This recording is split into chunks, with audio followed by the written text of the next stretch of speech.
Hi, everyone. We're here with you in GreenSky's podcast. I have with me Marian Hoffman, my co-host, and Mike List, GreenSky's managing partner and founder. Mike, I'll turn it to you. Why don't you start with an introduction? Sure. Thanks for having me back. I am founder of GreenSky. I'm a serial entrepreneur with a number of exits and a recovering lawyer. So I was an M&A and commercial lawyer for a couple decades, founded a boutique law firm here in Toronto. I no longer practice. I'm full-time with GreenSky, but I bring to the table both a legal background as well as an operational and entrepreneurial background. And Marian, it would be great to hear from you. Yeah, so I'm Marian Hoffman. I'm a managing partner at GreenSky. My background is on the public equity side. So I spent about 17 years at a Toronto-based investment management firm. Building up the firm, we invested in Canadian public companies on behalf of institutions and individuals. And I helped them with investing on the Canadian side, as well as research director of the investment team. Awesome. And I'm Mohan Ghiashi. I'm a principal with GreenSky team. I lead the deep tech investment, and I have a technical background as a material scientist turned investor. So this is an episode where we want to talk about what we look for in founders that we invest in. We want to discuss more about the traits that we've seen in our, let's say, now portfolio companies and what made us take the leap of faith and invest in them. So I'm up, maybe I start with Mike with you. What is it that you think you're looking for in a startup? What metrics we care about? What are some of the things that goes through your head as you're pitching to you a new company? So that is an incredibly complex question. I would say that some of it is intuition born from decades of experience. It is almost a trite comment, but the single overriding and most important factor is team. I would much rather have a very strong entrepreneur with a mediocre idea than I would a relatively weak entrepreneur with a very good idea. Although I can solve the second problem by potentially augmenting the team and building around that entrepreneur, it has been my experience that the entrepreneur's execution ability and determination is probably the single most important factor. Over the long period it often takes to get to an exit, it's probably the single most important factor in determining whether a company will be successful or not. And Marian, what do you think about that? Yeah, I would certainly echo that. And that's what the GreenSky team does spend a lot of time trying to assess in those initial meetings with the management team, where we're trying to look at, do those senior leaders display intellect? Do they have, high integrity? Do they have exposure to the problem that they're trying to solve? Are they selling into markets that they have experience with and that they understand? Do they have the appropriate balance of technical expertise as well as business acumen? We really want to dive deeply into understanding how they're running the business. Are we aligned with them? Really make sure that they're honest, high-functioning individuals, because if we do invest, we're going to be working alongside them for many, many years. So those are sort of some of the key pieces that we're asking ourselves as we're meeting with entrepreneurs and leaders. So we've established that founder is an important piece of our investment decision, founder experience, and the founding team. What are other metrics that we look into when we want to make an investment decision beyond the founding team? Oh, okay, got it. So then it's about, besides looking at the team, obviously, it's trying to understand the broader nature of the opportunity. What is that problem that the company's trying to solve? How big are the end markets for the technology? Is the product sold to consumers or to businesses? There's very many different paths, and GreenSky in general wants to invest in ones that are selling to businesses. We don't look to sell to end consumers. We want to understand, is it a very capital intensive business? That's not something that GreenSky tends to invest in. Is it one that has very complicated regulatory pathways? That's also something that GreenSky doesn't tend to invest in. We want to see if there is intellectual property. Is it protectable? Is it meaningful? Is there residual value to that, and something that then could be realized down the road? How scalable is the technology? Do the financials indicate that there's been early traction to the underlying business? We certainly are trying to understand what is the underlying economics of the business, and what it looks like and what it would look like as it grows. Yeah, and I would add to that we see just under 1,000 deals a year. A couple of years, I think we've seen slightly more, but we see a significant number of deals. And in a given year, we probably make 6 to 10 new investments. So we're really deploying capital into less than 1% of the deals that we ultimately see at the top of our funnel. So I would say a couple things. Number one, if you're somebody that's interacted with us, we've looked at your company and ultimately passed, it absolutely doesn't mean that the company isn't investable, it won't be successful, etc. It just means that it wasn't a fit for GreenSky. In the case of specific companies, because we tend to be a more deep tech investor, to Marian's earlier point, and because we invest at an early stage, we definitely don't want to be the first money into a company, let's say, that needs to build a factory, within the next 3 years for 50 or 60 or $100 million. We're not a large enough fund to be able to support that activity. And as a result, that could be a very interesting company, a really interesting technology. It just wouldn't be a fit for us. Similarly, in the health tech space, therapeutics often take 8 to 10 years to go through a regulatory pathway that involves phase 1, 2, 3. I mean, that can be hundreds of millions of dollars to successfully navigate that process. We're not the right fund to kind of help support a company's journey through that path. So there are reasons why we wouldn't look more closely at a company that don't relate to the merits of the investment, the underlying investment itself. It just wouldn't be a fit for us in particular. Great. And specifically one of the questions that I get a lot is that what is a venture backable business and what is not a venture backable business? And if GreenSky looks at venture backable business, what do we define as a venture backable business? I mean, I'll take a quick shot at this and throw it over to Marian, but the quick answer would be we do not try to predict consumer behavior. So that doesn't mean it's not venture backable. It just means it's not for us. We don't invest in stuff where we have to try to predict whether a consumer will adopt that. That's just the choice we made quite early on. When we say venture backable, what we typically mean is that there is that the company has a technology or a product, it almost never services, that is scalable. So it is selling into a large market that is readily scalable. We tend to try to avoid companies that may end up becoming more of a bespoke business that would be a very, very healthy business that supports the operators, but that wouldn't be able to scale into a large enough company that would produce the outsized returns that we as venture investors hope to achieve. And Marian, what do you think about that?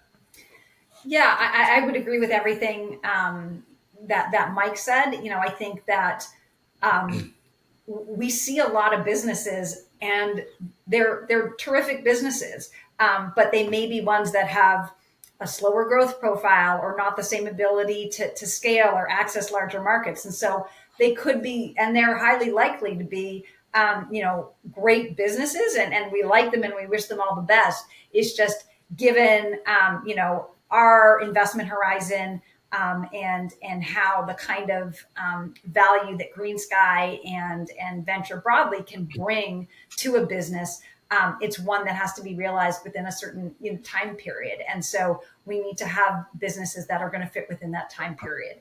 So just because it's a wonderful business doesn't necessarily mean that it's one that works within the venture space.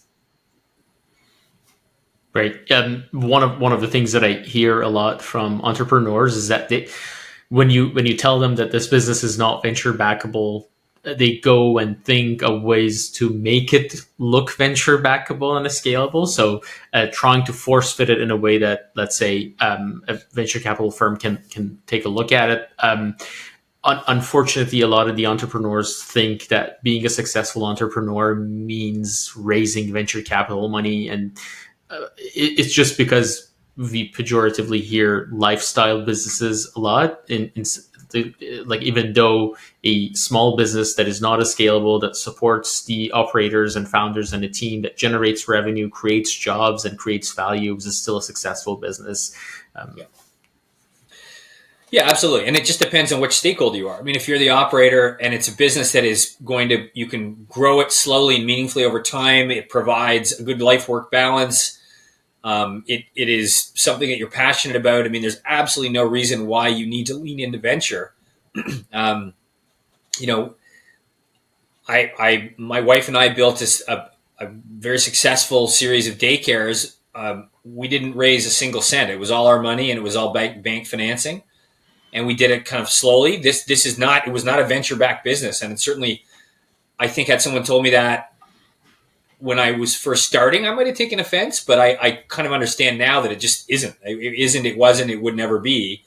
It doesn't mean that it didn't end up being very successful and it was both satisfying while we ran it and it provided a good exit. It just wasn't going to be something that would scale in a way that would make it interesting for most venture capital firms. Great. And so going back to the type of companies that you look into, the GreenSky fit, obviously you have done this at least with 30 different companies roughly so far. So I'm curious to know how would you reflect on the portfolio companies that we have right now? If you want to bring up an example of an entrepreneur, a team, a startup that we've worked with, maybe you can give the entrepreneurs and the startups that are looking to talk to us a bit of an idea that how does our portfolio companies look like? How do our portfolio companies look like right now? What made us to take the leap of faith and invest in them? I'll let you go with that one, Mike. Okay. So it is not a one-size-fits-all answer. There is not a magic indicia of qualities that, when I check those boxes, I'm away to the races. It is vastly different, and in particular with GreenSky, because we're somewhat agnostic from a vertical perspective. We have everything from very traditional enterprise SaaS to deeply disruptive deep tech. I would maybe pick an example from each of those ends of the spectrum, but,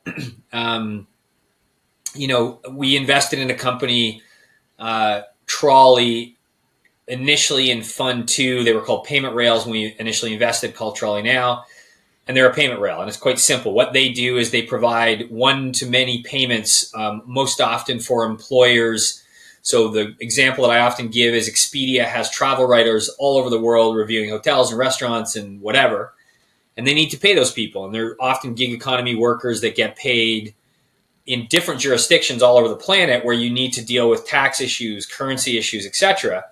And Trolley does that. And in the case of a company like that, there is a quantifiable set of metrics, and I won't go into all of them. Maybe on a different episode, we can start to talk about kind of enterprise SaaS metrics and what we look at. But there's a quantifiable set of metrics about what it takes to acquire a customer, how the lifetime value of that customer, and we can go through and do a fairly deep dive on a fairly accepted set of metrics to understand the relative health at the time at which we're diligencing the company.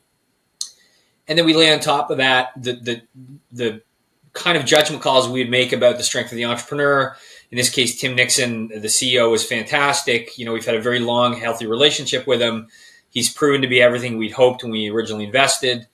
So that's kind of at one end of the spectrum. I look at kind of one of my other favorite companies, a company called Cyclica that I think 4, again, of our funds were invested in that we just exited. In that case, Naheed Kurji, the CEO, was a very close friend of GreenSky's, has kind of come to know a lot of our team members. Cyclica basically had a drug discovery platform. So they did early stage drug discovery. You took a mathematical description of a small molecule drug, you pushed it through their platform, and it produced on and off target interaction. So it could tell you in the average human being what the drug did, because it was basically able to kind of predict where on which proteins that drug would bind in the human body. And so it became very, very useful for a variety of activities related to early stage drug discovery. That technology was so complex when we first invested that we struggled for the first 2 investment rounds to find co-investors. We found the odd person here and there that had a deep scientific or medical background that understood the value of what we saw and could understand the science enough to get comfortable to write a check. But in that case, it was a completely different problem set than the one I explained with Trolley, where we really did need to spend a lot of time on the science and on helping Naheed and his team translate what they were clearly doing, the value they were clearly producing, to financial and layman's terms, to be able to communicate that effectively to other stakeholders in the marketplace. And they ultimately did do that. And they ultimately had a very nice exit earlier this year. But again, those 2 companies kind of give you, at each end of the spectrum, an example of the different types of businesses and the kind of indicia for success that we look at as we're kind of looking at the top of our funnel. And Maran, you've been sitting on a couple of portfolio company boards. What do you, and we obviously have done a bunch of new investments as well. What do you see in the existing portfolio companies? How do you compare the existing portfolio companies with, let's say, a new lead that we bring to the team? What are some of, and again, obviously there's not a specific list that you check box, but like, what are some of the things that you see in the portfolio companies and that made us take that leap of faith? Yeah, I mean, as Mike said, there's no exact checklist where every company that we has to have that box checked. I would say one kind of high level commonality, I would say, is that the management team has been able to pivot the business. When I first started at GreenSky, I went back and I tried to read the original due diligence report for all of the investments that the team had done. And what was fascinating to read is that often the business or the exact technology that was invested in at the time of the investment has since had to pivot or adjust or, slightly change or, make some tweaks to it. And so the ability for that management team, it's not just about, putting your head down and keep, digging or going in a particular direction. Being able to be flexible, be nimble, to adjust as needed, I think is something that's apparent across the portfolio. I think with any investment, there's sort of 3 very large buckets to look at, right? It's the quality of the management, it's the quality of the underlying business, and then there's the valuation piece, the deal or the price there. And in a perfect world, you get great across all of those buckets. But the reality is it rarely is like that, right? So maybe you're above average and it's really great here, but it's a little below here and it's a little better here. And so once you start looking at the GreenSky portfolio, you begin to see where those levels sit, right? And the reality is GreenSky, compared to a lot of peers, will not stretch on valuation. I think that they've proven themselves to be really disciplined, even during very frothy times. So there's sort of a range that would be like the GreenSky range here, on the management side. That's something that we place a really big importance. So we're, as Mike mentioned earlier, that's not one where we might, be willing to let it dip down. And, maybe we're going to, compromise a little on the quality of the management. I think you're going to see a much tighter band there of where we'd be willing to invest. And then on the business side, that's where you begin to see, like, is there ability to pivot? What kind of business model is it? That's where I think GreenSky's ability to be flexible, to be nimble, whether it's leaning into, deeper tech that has lumpy revenue streams or less visibility there versus also, investing and being able to assess enterprise SaaS that has more recurring and visibility. That nimbleness really plays into that bucket. So you begin to see how it gets weighted across the portfolio. It's never exactly the same. Mike, anything else to add? I would say if I could say to all the entrepreneurs who, whether they're in one day in our offices, virtually otherwise, or in person, or any other, not just VC, but any other stakeholder in many ways, is the one thing I'm often surprised that, one mistake I should say that entrepreneurs make, particularly the less experienced ones, is they don't know their numbers. And I often find it shocking when I'm in a pitch, and I've been an operator, like I've run businesses. I know what it takes on a daily basis, I think, to execute. And one of the most concerning signs for me early on is when you begin to dig into numbers. So I'm not talking about esoteric financial accounting. I'm talking about real numbers, like how many units will you sell? Why is your revenue 2 years from now this high? What is this dip? What caused that? What's the price per unit? These types of things shouldn't be something that are academic. This is kind of the lifeblood of a successful business. And I'm often surprised by the degree to which these otherwise promising young entrepreneurs don't know those numbers. So the one piece of advice I would give you, particularly if you're coming to talk to GreenSky, is know your numbers. Awesome. That's a great segue, because I wanted to ask you what you think about like the red flags that you see in companies, in founders. Let's say something comes forward and you're like, pass in a second without like thinking about it. What are some of those big red flags that we see? So, outside of like, are you selling cigarettes to kids? Like let's say that we're going to just take the obvious ones right off the table. It's things like, are you coachable? So one of the things that we do when we're getting to know our entrepreneurs, and it often happens during discussions on value, it's not a bad thing to put an entrepreneur in a position where they're less comfortable, to try to figure out how they think on their feet, how they respond in a situation in which they're under duress, because quite frankly, that's a big part of what they're going to do when they go out into the world once you've funded them. They're going to deal with competitors, customers, people where their interests aren't necessarily perfectly aligned. And so I want to understand what they're like when they're under a little bit of duress. When we see signs of entrepreneurs becoming less coachable, it gives me pause, because I then wonder, well, how does that translate when they're, again, out in the world trying to advance their own interest and therefore my interest as an investor? So I'd say one of the things that ends up being somewhat of a warning sign, it obviously is context dependent, is the degree to which an entrepreneur will listen.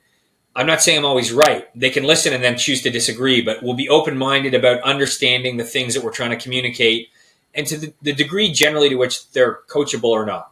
It would be kind of a first and important thing that I would try to determine as I'm kind of interacting with that person. I would say that obviously one of the first things that I see from a company is their deck being maybe the first line of defense for GreenSky, receiving the decks, receiving the proposal. And even though this might not be very important, but I think that deck, that presentation kind of represents what the company stands for, how careful they are. Are there like typos in it? Is it like clean, clear? Does it answer to the main questions or not? And then delivering that pitch. And there are a lot of different programs across Canada supporting entrepreneurs to pitch better. This might seem like a waste of time, but I think it's actually a very important skill set, because when you pitch your company to an investor, you would be pitching your product tomorrow to your customer. And if you can't do the pitching part properly, then you have a big problem, even though your technology might be amazing, earth-shattering, and very different. And I'll let Marian, because I've been monopolizing things, comment on that. But one of the best pitches I ever saw, and it was last year, and I'll let you guys guess which company. I spent an hour with the entrepreneur with no deck, and I was blown away by, again, how well he knew his numbers his facility, with his business, with the market, with his customers, with the competitive landscape. And all of this was completely off the top of his head. And I remember getting off that pitch saying, I'm not there yet, but that is an incredibly, so the ability of someone to do that and to be able to just speak to that speaks to the degree to which they are invested in their own business. And it's powerful. Maybe just to add to that, not that, the way you talk is going to make or break your business, but that if you're able to communicate what you're trying to build in your business in a clear and concise manner, it does reinforce that you really understand the ins and outs of your business, right? That if you make it seem complicated and it's full of acronyms and, us as external parties are just struggling to understand, how does the business work? How, where are the economics? What is the market? What are your customers looking for? Then that means that you haven't adequately conveyed that. And whether it's because you just haven't focused on that, you haven't communicated it properly, or you don't understand it well enough yourself, those are all possibilities. But from an external investor's perspective, they're incredibly important in terms of trying to, assess your degree of competency in taking capital and deploying it in this space. So maybe setting aside that kind of on the communication kind of pitch side, sort of another quality I know Mike spoke about, kind of coachability, flexibility, ability to take feedback. Those are certainly qualities that we would look for. I think another one that should definitely be on that list is high integrity. That's something that's really critical, and it can be assessed in a lot of different ways, whether it's, the way in which you're presenting your material. GreenSky also, has a lot of partners and people within the ecosystem, a lot of relationships. And so it in some ways, it's not that big a world. And so if you have acted in a certain way that doesn't demonstrate high integrity, if your advisors, if your team, if there's, if you're associated with people who are not known as having high integrity, that all does play in. And because we know, the team knows quite a lot of people in the ecosystem, we're able to assess that, ask questions, reach out to people that we might otherwise know. And that's something that we spend time on. And I would add, it's not a variable in the equation. It is a gating item. It is one, if when our personal reference checks or other checks come back and we have any reason to question the integrity of a person with whom were we to make an investment in a very long-term relationship with, we simply don't move forward. Period. Great. Any other, I guess, final words for entrepreneurs who are going to reach out to us, fill the form on greensky.vc, or reach out to us through LinkedIn and other avenues who want to pitch to us and want GreenSky to invest in them? Any final words for them? I would say be prepared, do your homework. We're going to be trying to understand your business and your approach and your strategy. So really know your stuff. And that's the best way to present and impress our team. Yep. I would say know your numbers. I've said it before. I'll say it again. Know your numbers. Don't send us decks with typos, etc. in them if you can avoid it. Measure twice, cut once when it comes to tailoring your deck for stakeholders. It's okay. I mean, certainly as I've gotten older, I've become more comfortable saying I don't know, and it's totally fine if you're asked a question you don't understand to tell us you don't know, and you'll get back to us. And again, some of the most impressive pitches that I've had the pleasure of being involved in, the entrepreneurs have said, that's a really interesting question. I've never been asked that before. I don't know. Now, it's not something like what's next year's revenue. It's going to be something probably more esoteric. But at the end of the day, it's okay to say I don't know. And that again, it takes some maturity and confidence to do that. So I would say just be composed, be ready, and to Marian's point, be prepared. Great. Thank you both for your time. I hope the entrepreneurs following us and viewing these podcasts can benefit from what GreenSky looks for and how they can prep for a pitch to GreenSky. Excellent. Thank you so much, guys. Thanks. Thank you.